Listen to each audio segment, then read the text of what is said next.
Got another question for the titrations topic, so we're up to number 16 now. If you want to check out the other videos in the playlist, I'll put the link to that at the top of the screen now.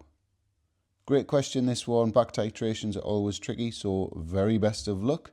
Hope you like the video, hope you find it helpful, and if you haven't already subscribed to the channel, I'd love you to do so, but as always, the link to the questions in the description of the video if you want to try it first. Okay, so make a start. So usual thing from me is a picture just to sort of try and visualize what's happening in the question. So we've got 627 milligrams of this hydrated sodium carbonate. It's been placed in some acid, 200 centimeters cubed of HCl with that concentration. So obviously that's the reaction that's taken place in the beaker.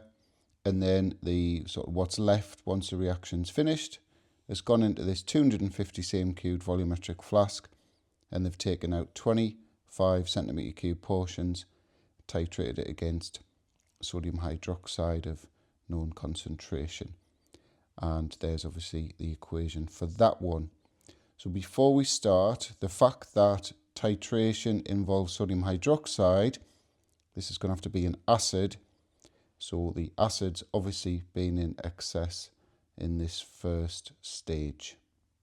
So the first thing we can do is we can work out how many moles of hydrochloric acid have been involved in the reaction, because we know the concentration and the volume. So the moles of HCl is 0.05.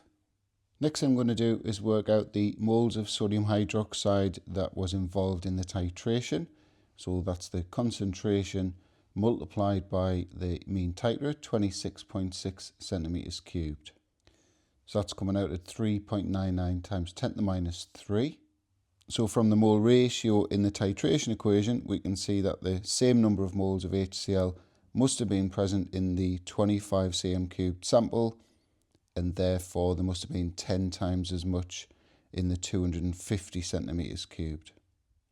So now we know how many moles of HCl were in the volumetric flask after this reaction.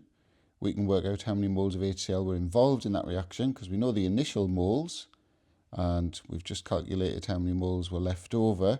So the difference between these two numbers is how many moles of HCl were involved. So there's that difference between the initial moles of HCl and what we found out was left in the volumetric flask. 0.0101, and the mole ratio 2 to 1, so we're just going to half that, and that'll give us the moles of the hydrated sodium carbonate, which comes out at 0.00505. So all we need to do now is do mass, but we've got to turn that into grams. So mass divided by moles, that'll give us the MR of the hydrated sodium carbonate.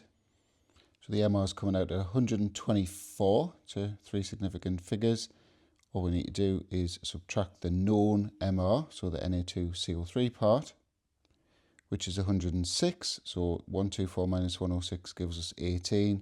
So XH2O has an MR of 18. So X is obviously 1. So very well done if you got that right, because I think that is a tricky question.